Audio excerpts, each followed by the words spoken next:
Israel needs at least 100,000 men to defeat Hezbollah. My friends, due to the latest events, it seems more and more likely that Israel will launch a ground invasion of South Lebanon against the armed organization of Hezbollah. Oh shit, here we go again. Don't believe me? Check out what happened on the 13th of July. These Israeli soldiers posted in the Gaza Strip asked, "What's next?" And Netanyahu replied, "The North." On top of that, Netanyahu just came back from the US Congress. I think this says it all. Now let's take a look at the mainstream media in the Middle East. From Al Jazeera, Netanyahu says Israel prepared for very intense operation near Lebanon. Israel ready for all-out war. Same thing for sources in Hebrew. Israel is preparing for an extreme scenario. A date has been set for a ground operation in Lebanon. And here from Haaretz, the danger of a third Lebanon war is increasing. Since October 7th, 2023, Hezbollah fired 7,500 rockets and missiles towards Israel, forcing tens of thousands of civilians to be relocated. Some of their drones even managed to fly right above some of Israel's most critical infrastructure, like the port of Haifa and all the military installations over the Golan Heights. Disgusting shit. Put simply, tensions between Israel and Hezbollah have reached a point of no return. As late as the 22nd of July, Hezbollah sent a barrage of rockets in the surroundings of Haifa. And on Saturday, the 27th of July, a Hezbollah rocket hit a group of Israeli youth, causing 12 fatalities. French newspaper Le Monde reported, after deadly attack on Golan Heights, Israel says Hezbollah has crossed all red lines. As you can imagine, Israel has to react. The big question is how. Many Israeli officers are extremely worried. Yoel Gozansky, a former official on Israel's National Security Council, said, Israel is used to fighting short wars. And historically speaking, that's true. However, the thing is, we can already say that Hezbollah and Israel are already in a state of war. For months, Israel already retaliated with numerous airstrikes on various enemy launch sites across Lebanon and Syria. This means ground operations are only a step away. Thing is, it's not the first time since Israel considered such an option. They did that in 1978, 1982, and 2006. The problem for IDF commanders is that Hezbollah has grown in strength and dramatically improved its military since the last war in 2006. On top of that, Hezbollah benefits from the support of Iran and various Shia factions across the region. In the end, there are multiple options for the Israel Defense Forces, such as a massive aerial campaign, like in this famous Israeli song, Kol Yom Hiftzatzi et Sidon. I bombed Sidon every day. Israel could also launch a limited-scale ground operation, or they could go balls to the wall with an all-out offensive like they did in 1982, which brought them to the gates of Beirut. This is what we'll cover today. Due to the sensitive nature of this conflict, I used this app and website by Ground News for my research. While browsing, I found this story. Israel just eliminated another senior Hezbollah commander. Now, Ground News has found 69 articles covering this story, with a near even split of coverage coming from the left and right. But how each side is reporting on it is where it gets interesting. For example, right-leaning Fox News reports how diplomats are working to prevent a full-on war in Lebanon, while left-leaning Hindustan Times questions if the IDF is actually inducing it. Overall, when I click on bias comparison, I learned that the left emphasizes the diplomatic efforts to prevent escalation and the broader geopolitical implications, whereas the right highlights potential Iranian involvement, giving a more extensive regional danger outlook. We can also dive deeper beyond each source's political bias and see how credible they are and who funds them. For this particular story, 24% of the reporting outlets are owned by media conglomerates and 21% by corporations. I especially like the blind spot feed, which highlights stories that are disproportionately covered by one side of the political spectrum. If you lean right, you probably missed the following story. US military pier for carrying aid to Gaza will be dismantled after weather and security problems. And if you lean left, You probably missed the story on how Erdogan is saying Turkey will not approve NATO attempts to cooperate with Israel. Personally, as someone fascinated by warfare and geopolitics, ground news is an invaluable tool. It cuts through the noise by offering comprehensive reporting from a wide range of sources. Put simply, ground news is essential for gaining deeper insights into the complex and nuanced issues currently taking place in the Middle East. After offering a 40% discount last time, I'm thrilled to announce an exclusive 50% discount for my audience this time around. It's Ground News' way of showing appreciation for all of your support. Go to ground.news/historylegends or use the link in the video description below to subscribe today.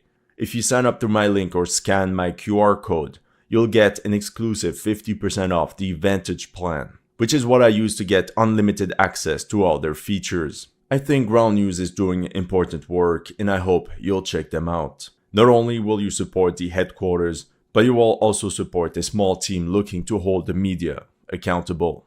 As a summary, since October 7th, the IDF has been at war with Hamas in Gaza. However, the Israeli military is also facing a threat from the north of the country. In other words, Israel is facing a war on two fronts. Over the last months, many claimed Israel had been defeated in Gaza when it pulled out its brigades and divisions from the area of operations. But now I think the situation is clear. Hamas represents a secondary threat to Israel compared to Hezbollah. Now with Hamas military capabilities greatly diminished, it was time to go north. And we can't believe the IDF decided to preserve its manpower for this exact mission. Option 1. An aerial campaign. On the 14th of July, this Israeli article reported Hezbollah's war of attrition against Israel. Now, I think it's the other way around. Between the 8th of October and the 21st of June 2024, Hezbollah launched 1,258 attacks against Israel. The settlements that suffered the most were Kiryat Shmona with 132 attacks, Margaliot with 91, Metula with 72, Shetula and Manara both with 64 attacks. This pushed thousands of civilians to flee and leave their homes. The Washington Post reported nearly 100,000 Israeli civilians evacuated from the north due to rocket attacks by Hezbollah. Now, this is not what is really worrying Israeli commanders. The real problem is that in the last months, Hezbollah carried a very effective campaign to systematically destroy all ISR installations along the border. ISR, which stands for Intelligence, Surveillance, and Reconnaissance. As you can see on these images behind me by the 22nd of June, according to Hezbollah, they had targeted over 400 pieces of technical equipment. And in a way, this war of attrition is working in favor of Hezbollah. They can fire rockets that cost not even a couple thousands of dollars to destroy multi-million-dollar ISR installations. Without all these radars, cameras, and various ISR installations, the IDF was blinded on its northern border as to what the enemy was preparing. This allowed the Shia military organization to push their attack vectors further into enemy territory. For example, the Lebanese group hammered the Meron airbase, a primary hub for command and control, electronic warfare, and surveillance across the region. Over the months, Hezbollah continuously struck radar installations using their Katyushas, but mainly through small tactical teams equipped with ATGMs, like the Cornet EM and the camera-guided Almas. This opened several blind spots on Israel's northern border, which is exactly what allowed Hezbollah's latest PR stunts. There was this drone overflying the port of Haifa, capturing crystal clear footage of several warships and other key installations. Then they did it again, flying above Israeli military bases on the Golan Heights bordering Syria. With all this footage, they can pinpoint the exact targets they want to destroy in the future with all their rockets and missiles. By the way, make sure to check out Middle East Observer on Twitter. He helped me a lot to establish Hezbollah's military capability, so make sure to check him out. Now, did the Israelis just decide to become sitting ducks? No, of course not. In response, Israel carried 6,142 attacks against Lebanon, mostly in the form of airstrikes. As you can see on this interactive map, The Israeli Air Force essentially targeted every village on the Israel-Lebanon border, although they spared the ones inhabited by Maronite Christians. These airstrikes caused the displacement of over 90,000 people in the Shia-dominated South Lebanon. According to Lebanon's Council for the South, Israeli strikes have destroyed 3,000 buildings, seriously damaged 12,000 others, and caused an estimated $1.7 billion worth of damage on water, electricity, telecoms, and other infrastructure. And this is huge for a country that is already strained economically. The Israeli Air Force carried the systematic destruction of any building that could potentially be used by the enemy. And over the months, the goal of this aerial campaign became clear: the total interdiction of the border area to Hezbollah fighters. The Financial Times interviewed a senior Israeli military official. He said every third home in South Lebanon is used by Hezbollah for weapon storage, training, firing positions, and meeting points for a possible cross-border attack. These airstrikes were carried by a combination of fighter jets and UAVs. For example, in this case, Israeli fighter jets bombed warehouses hiding rockets. Israel has more than 600 in-service aircraft, including a spearhead of over 300 F-16, F-35, and F-15 combat aircraft. The IAF also has an impressive fleet of drones used for ISR and strike missions, like the Eitan, Shoval, Hermes 450, and Hermes 900. On top of that, Israel's Air Force officially received a new, secretive 5th-generation UAV called the Spark. Their objective was to create a dead zone 5 kilometers deep north of the Israel-Lebanon border, which would in theory prevent these ATGM units and various rocket launchers to fire towards Israel. For example, you can see the destruction in the border village of Ait al-Shab, where 292 buildings had been destroyed. In the end, observers noted that the structural damage, environmental degradation, and economic harm have left a strip of land resembling the buffer zone that Israel wants to establish in Lebanon. Israel also wanted to disrupt Hezbollah's logistics, and by slowing down the amount of supplies going from Iran towards Lebanon. That's why throughout 2024, Israel carried 20 airstrikes on Hezbollah-affiliated targets in Syria, and 43 the year before in 2023. And a little side note, a lot of these airstrikes on Syria fly over the airspace of Jordan, which allows Israeli aircraft to bypass the bulk of Syrian air defense systems. By the end of June 2024, it seems Israel's aerial campaign brought positive results. According to various reports, Hezbollah observers could not freely reach the border and troops had difficulty moving without being exposed. The main problem was that Israel was starting to run low on ammunition. The determining factor was revealed by the Washington Post on the 10th of July. The pause delivery included 1,800 2,000-pound bombs which remain on hold for now, but the supply of 1,700 500-pound bombs will move forward. A great success! At this rate, Israel can afford to continue this campaign of aerial interdiction for months, since they have suffered relatively low casualties. As a reminder, between October 7th and July 7th on the Gaza front in the south, the IDF suffered 680 fatalities and over 4,000 wounded military personnel in the war against Hamas. Now, according to AFP, at least 33 Israelis have been reported KIA since October 8th in strikes launched by Hezbollah, of whom 13 civilians and 20 IDF soldiers. And to that we can add the latest attack against the Israeli youth. But overall, we have 20 IDF soldiers KIA in the north and 680 in the south. Hassan Nasrallah, the leader of Hezbollah, mentioned having inflicted thousands of casualties on the IDF. I think they even said 2,000 IDF soldiers had died in battle due to their rocket attacks. Right.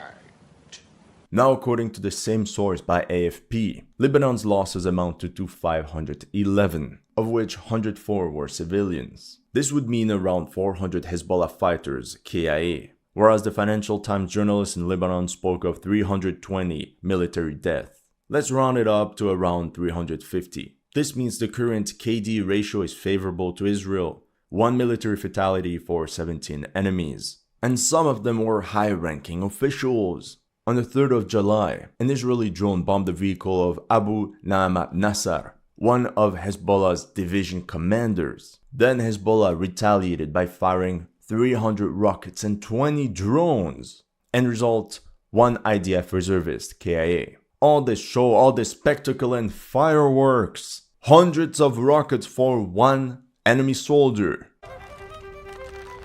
On top of that, Israel carried more than 6,000 airstrikes. Yet Hezbollah only managed to shoot down 4 UAVs. One Hermes 450 in February, another one on April 6, plus 2 Hermes 900, one on the 1st of June and the second on the 10th of June. Perhaps Hezbollah is also preserving their anti-aerial capabilities for the big day. Despite numerous PR stunts, this war of attrition is more costly than we think for Hezbollah. They already lost seemingly hundreds of fighters, and I don't think the militia's best soldiers are down to become sitting ducks. Nasrallah could also order them to withdraw from the border area, but this move would be perceived as weakness and as a defeat. So for now, Hezbollah is in a difficult position, where they essentially have to trade manpower for time. All this is beautiful, but aerial campaigns have notoriously shown that they're incapable of fully defeating an enemy. At the same time, Guzhansky thinks an Israeli invasion of Lebanon could be a trap, pulling Israel into another grueling war with no endgame. Option 2, a limited scale offensive. So a first kind of response could be a limited scale offensive. Most of Hezbollah's ATGMs have a max range of 10 kilometers. So one option would be to push 5 to 10 kilometers inside Lebanon and put these weapons out of range of Israeli bases. But this wouldn't solve the problem of all the rockets flying into Israel. Let's take a look at the historical examples of 1978 against the PLO and 2006 against Hezbollah. It more or less followed the same principles. Let's start with Operation Litani 1978. Operation Litani was launched on the 14th of March 1978 in response to an attack on Israeli civilians near Tel Aviv by Palestinian militants based in Lebanon. Following a massive artillery and aerial bombardment, 25,000 Israelis advanced inside South Lebanon. Meanwhile, paratroopers landed from helicopters to capture all the bridges on the Litani River, meant to cut off the PLO's axis of retreat. Within a week, Israeli forces invaded the entire area south of the Litani River, except the city of Tyre, or like they say in Arabic, Sur. In this operation, the IDF lost 20 soldiers KIA, whereas PLO units and their allies lost around 1,100. Despite the tactical success of the mission, PLO units simply evaded ground forces and still managed to slip away to the north due to the porous area of control by Israeli paratroopers. Once the Israelis left, the PLO came back. Now, from a political perspective, the Israeli intervention did not stop PLO attacks against Israel from South Lebanon. Even worse, from that moment on, the Lebanese civil war intensified in violence. Since the 1978 quickie was not enough, this prompted round 2 with the 1982 invasion of Lebanon. More on that in a moment. Now let's move on to the 2006 War of Lebanon. In the early hours of July 12, 2006, 24 Hezbollah operatives launched a cross-border raid and ambushed an IDF patrol. The attack resulted in 8 Israelis KIA and another 2 were captured. In exchange for the 2 Israeli POWs, Hezbollah asked for the release of all Lebanese prisoners and the return of the occupied Shaba farms. Meanwhile, Israel wanted the return of their 2 IDF soldiers, but also the departure of Hezbollah from the south of Lebanon and their replacement by Lebanese army units. Obviously, nobody accepted the other's terms and conditions, so it was war. On the 13th of July, the Israeli Air Force launched Operation Specific Gravity.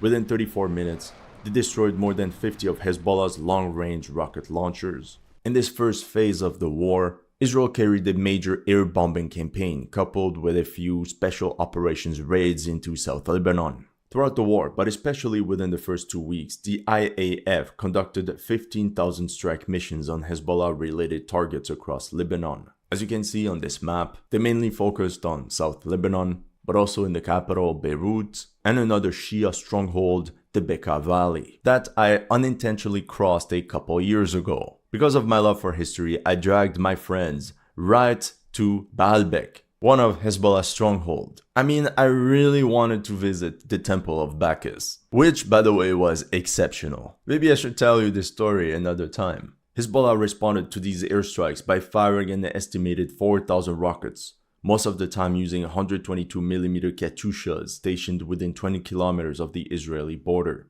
45 Israeli civilians would lose their lives in these strikes, and the financial cost of the damage was estimated at $2.3 billion. On the 17th of July, General Dan Halutz, the IDF chief of staff and former Israeli Air Force commander-in-chief, told the Israeli parliament, the Knesset, that with all the technology we have, there's no reason to start sending ground troops. I mean, Israel is very casualty phobic, so everyone was like, okay, sounds like a plan. Dan Halutz's strategy presented the Israeli government with unrealistic estimates of what air power could accomplish. Despite an aggressive 2-week air campaign, the IAF was unable to suppress Hezbollah rocket attacks. It now became obvious that the Air Force could not win the war by itself. A change in the strategy was urgently needed, which required boots on the ground. Ground operations seriously started on the 31st of July, with Operation Change of Direction 8. Yeah, I know, Israelis can be very transparent.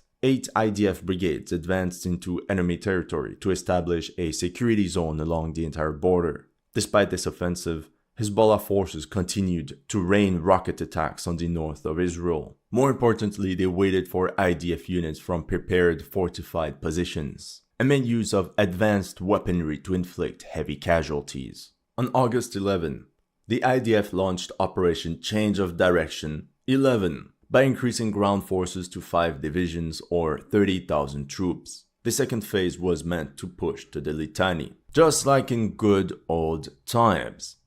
Instead, they pushed straight into enemy kill zones. On the 12th of August, a column of 24 Merkava tanks from the 401st Armored Brigade advanced west of Taiba. The moment they entered the Saluki River Valley, they got fired at from all sides.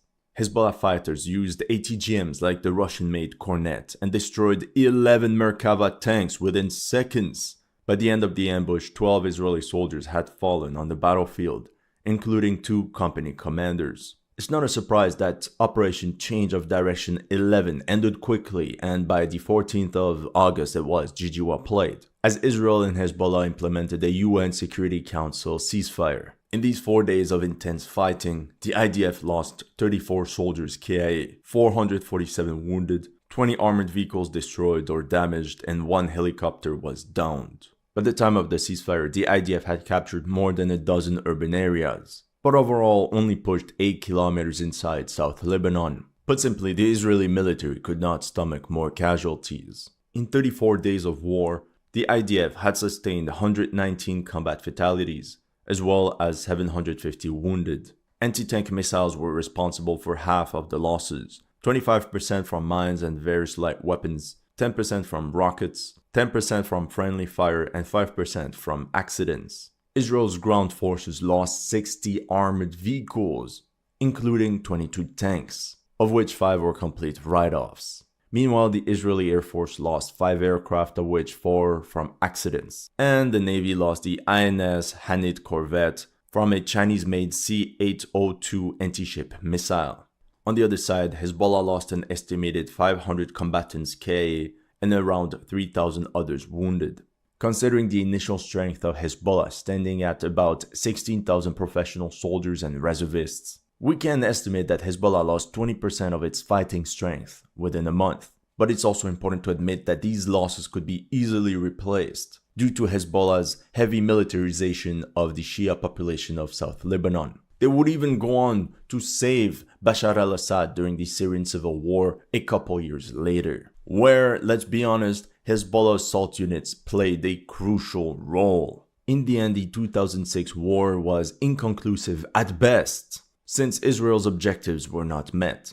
Hezbollah not only strengthened its geopolitical situation in South Lebanon, but also drastically increased its prestige among the Lebanese people and all across the Middle East. As the historical examples of 1978 and 2006 show us, For Israel, a limited-scale offensive involving 25,000 to 30,000 troops will definitely not be enough to root out Hezbollah from the south of Lebanon. We also saw what 40,000 soldiers could accomplish in Gaza against fighters that have been under embargo for years. It's been 9-10 months and it's still far from over. Imagine what it's going to be like against Hezbollah units entrenched in countless fortified positions, all linked by tunnels. Not only that, but the terrain of South Lebanon greatly favors the defender. Rocky hills, forests, steep river valleys, and countless urban areas. Option 3. Full-scale invasion. Like I told you earlier, in the last 20 years, Hezbollah has acquired numerous weapons, like the Almas ATGM, which is a copy of the Israeli Spike, the Tufan, a copy of the American BGM-71 TOW missile, and the Tarala launcher, which is a local invention and basically a double Russian cornet. And there's certainly many more weapons. So yes, it's true that Hezbollah has an impressive arsenal. But Israel military personnel now have combat experience. Whether we like it or not, their brigades have gained significant combat capabilities in Gaza. And we can believe they have greatly improved from a tactical perspective. And if we say this about the soldiers, the ground troops, we can also say this about Israel's chief of staff, the headquarters. In the end, this means defeating Hezbollah will require a large-scale offensive with thousands of infantrymen that will search and destroy these bunkers and anti-tank weapons. Israeli generals will need to reopen their dusty drawers and pull out a plan codenamed Peace for Galilee. In 1982, the IDF swarmed PLO and Syrian army units with 76,000 troops, 1,250 tanks, and 1,500 IFVs. I would even go as far as to say that in 2024, Israel needs at least 100,000 men to defeat Hezbollah. Otherwise, there's no point of even launching ground operations if it's to F around like they did so many times. We could be looking at 3 task forces that would advance along the entire border in 3 waves of 30,000 troops each. Just like in the past, the operational objective will be the Litani River. The first wave will have to pierce through enemy lines. As the first wave rushes for the bridges over the Litani River and bypasses enemy points of resistance, the role of the second wave will be to clear these strongholds. I think the third wave will mainly be composed of reserve units, which will be necessary to occupy the conquered terrain and prevent enemy forces from coming back. In the end, dislodging Hezbollah from the south of Lebanon will be extremely difficult. So another option would be to make use of the IDF's advantage in armored units and mobility by concentrating their best brigades around Metula. The goal of these units would be to break through this mountain range and then push westwards along both banks of the Litani River, while the rest of the army pushes north along the border. Such a maneuver would cut off Hezbollah units positioned in the south from their supply lines. If you want, I can make a more detailed video on how this operation could be carried out. That's all I have for you today. Let me know in the comment section what you thought of my analysis. If you're new to this channel, make sure to like and subscribe. And if you want to support my work, make sure to check out my Patreon or PayPal. The link is in the description below.